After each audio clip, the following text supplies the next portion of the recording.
देवी साहिबा ने आपको माफी दे दी, इस हवेली का मेहमान बना लिया, तो फिर संकोच काहे का? आइए, अंदर आ जाइए, आइए ना। और जो किसी भी चीज की जरूरत हो तो हमें बता दीजिएगा, संकोच मत कीजिएगा बिल्कुल भी। कमरा पसंद आया ना आपको?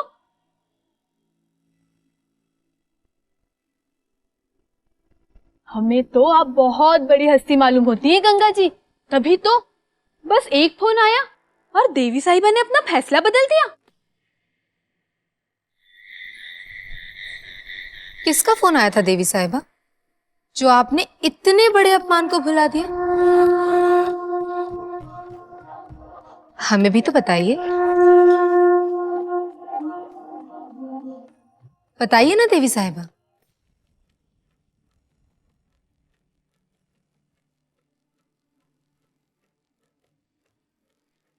हमें जवाब सुनने की आदत है, सवाल नहीं।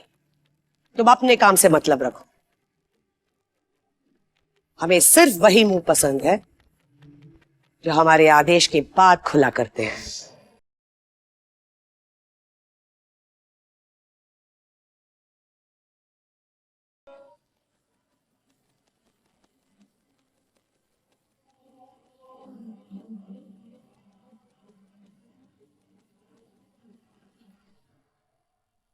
दीदी, जब देवी साहिबा को पसंद नहीं है तो आप उनके मामले में क्यों बोलती हैं? क्योंकि इस घर में क्या हो रहा है ये मुझे भी पता होना चाहिए। भगवान जाने उस लड़की से कौन से पुराने तार जुड़ गए जो देवी साहिबा ने उसे सजा की जगह हमारे घर में मेहमान बना दिया। दीदी, दिल पे मत लीजिए। हमें क्या, वो चाहे किसी को भी मेहमान बनाए या भगवान, हमें इन बछड़ों से क्या लेना देना। नहीं वैदी, तुम समझ नहीं रही हो। पहली बार देवी साहिबा के हाथों किसी को सजा से बचते देखा है। सजा तो दूर, उन्होंने तो उस अनजान लड़की को इनाम ही दे दिया। हमारे घर में उसे मेहमान बनाकर रख लिया। ये कोई छोटी बात नहीं है, ये बहुत बड़ी बात है।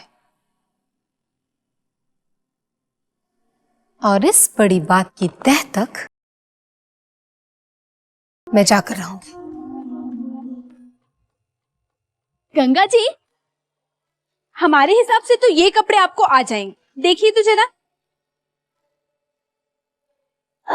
हम ये कपड़े। अरे, अब आप संकोच काहे कर रही हैं? आप इस हवेली की मेहमान हैं। आप बस जल्दी से कपड़े बदलकर तैयार हो जाइए, तब तक खाना भी तैयार हो जाएगा। अब हम चलते हैं, हवेली का सारा काम हमें तो देखना पड़ता है। आप जल्दी से तैयार हो जाइए।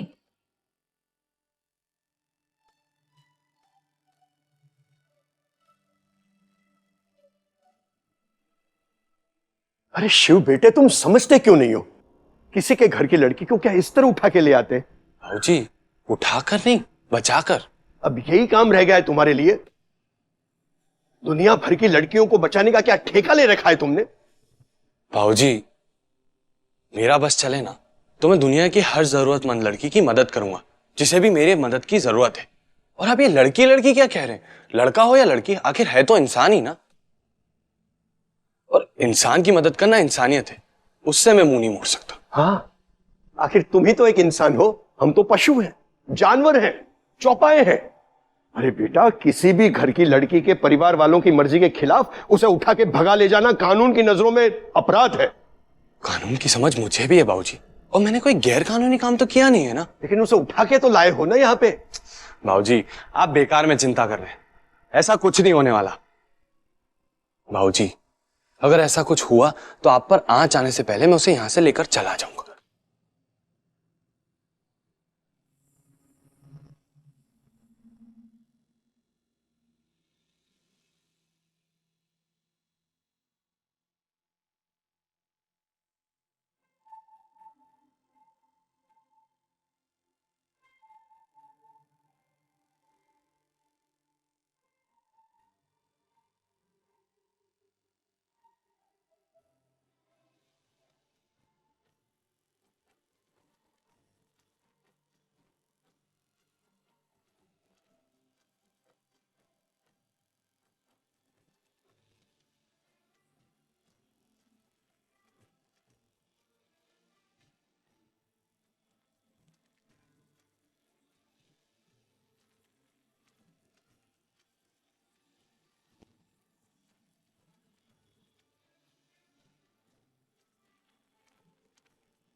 अभी गंगा को क्या हो गया?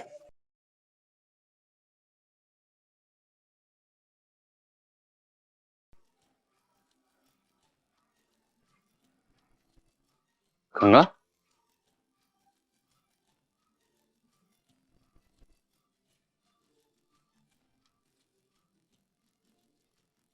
क्या बात है गंगा? क्या हुआ? अरे तुम मुझे ऐसे क्यों देख रही हो?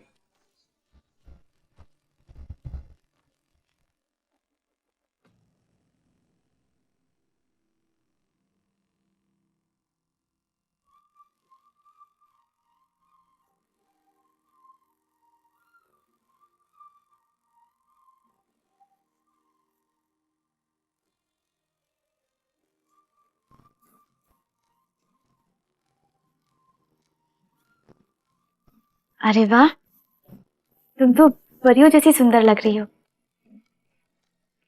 खूबसूरत तो तुम पहले से ही थी, अब और रूप निखर आया है। तभी तो हम सोचे शिव की नजरें हट क्यों नहीं रही हैं? अभी क्यों? ऐसा नहीं लग रहा है कि गंगा का रूप और निखर आया है? भाभी आप मुझसे क्या पूछ रही हैं? मुझे कहाँ कोई खूबसूरती का ज्ञान है। ठीक है, वो तो आपके चेहरे को देखकर पता ही चल रहा है देवर जी। क्यों गंगा?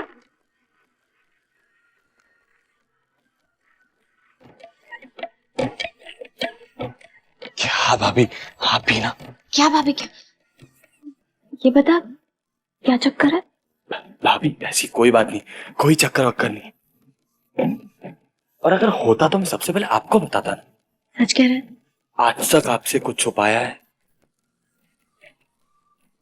अगर कोई चक्कर नहीं है तो घन चक्कर बना यहाँ क्यों खड़ा है? जाकर आरती की तैयारी करो। वही तो बोलने आया था, जा रहा हूं। गंगा,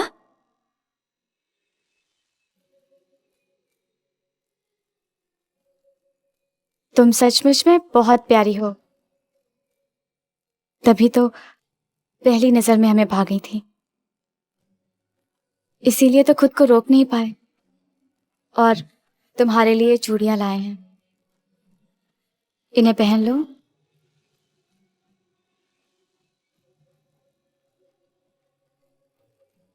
लेकिन ये चूड़ियां, अरे ये हमारी चूड़ियां हैं गंगा।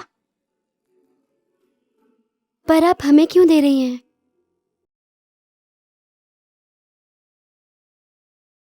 चूड़ियों का काम होता है हाथों में सजना।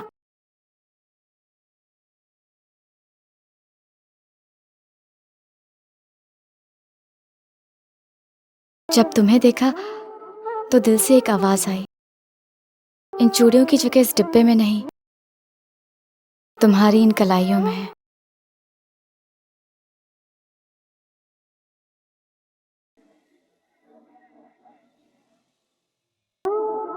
इन्हें पहन लो।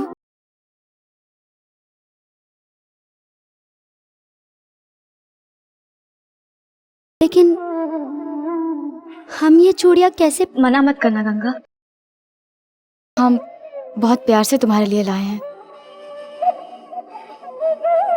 अगर तुम्हारा मन करे तो इन्हें पहन लेना, हमें अच्छा लगेगा।